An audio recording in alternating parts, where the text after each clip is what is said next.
आप सबका Chandrakar sir class में एक बार स्वागत है। इस वीडियो में हम लोग चर्चा कर रहे हैं 10वीं बोर्ड क्लास की। हम लोग चर्चा करते करते यूनिट 6 पर पहुंच गए हैं। यूनिट 6 गणितीय कथनों की जांच। ये यूनिट से कुल 4 नंबर के क्वेश्चन पूछे जाएंगे। इन 4 नंबरों में 3 नंबर का एक क्वेश्चन रहेगा और 1 नंबर का एक वस्तुनिष्ठ प्रश्न रहेगा। तो आइए हम 3 नंबर की क्वेश्चन से शुरुआत करते हैं जो इस साल लगभग आएगा। इस क्वेश्चन को आप लोग ब्रूस्टर डोज के रूप में भी ले सकते हैं। आइए प्रश्नों की सिलसिला प्रारंभ करें। क्वेश्चन फर्स्ट में आप लोगों को सिद्ध करना है कि एक विषम और एक सम संख्या का जोड़ हमेशा विषम होती है। ये बहुत अच्छे से आप सिद्ध करिएगा। 3 नंबर का निश्चित है क्वेश्चन इस साल आना है। अगला क्वेश्चन आपको सिद्ध करना है 2k + 7 एक विषम पूर्णांक है जहां k एक पूर्णांक है। याद रखिएगा k की जगह पर m हो सकता है, p हो सकता है, कुछ भी हो सकता है, लेकिन वो पूर्णांक ही है। इस क्वेश्चन को भी आप बहुत अच्छे से कर लीजिएगा। अगला क्वेश्चन आपको सिद्ध करना है x² - 6x + 5 सम है तो x विषम है जहां पर i जो है वो पूर्णांक है। इस क्वेश्चन को भी आप अच्छे से कर लीजिएगा। अगला क्वेश्चन आपको सिद्ध करना है 2n + 3⁴ - 2n - 3⁴ का गुणनखंड 8 है जहां n एक प्राकृत संख्या अर्थात नेचुरल नंबर है।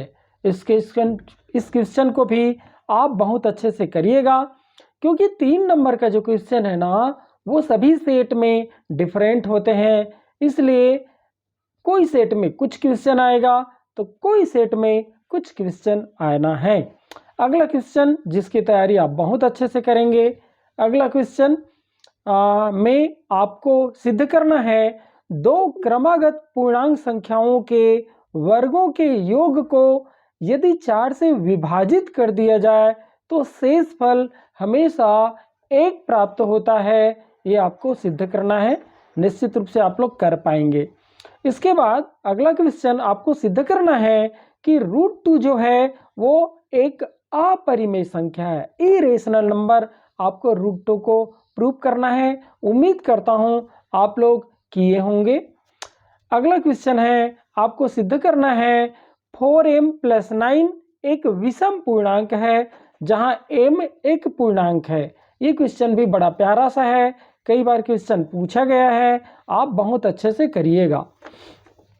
अगला क्वेश्चन है ABCD एक समांतर चतुर्भुज है और कोण B का मान 80 अंश है, तब समांतर चतुर्भुज के अन्य कोणों के बारे में आप क्या निष्कर्ष निकाल सकते हैं, ये आपको बताना है। अर्थात अन्य कोण जैसे कोण A, कोण C, कोण D आदि का मान आपको निकालना है।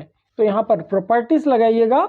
समांतर चतुर्भुज का जो प्रॉपर्टीज है उससे एक क्वेश्चन बहुत आसानी के साथ आप बना सकते हैं।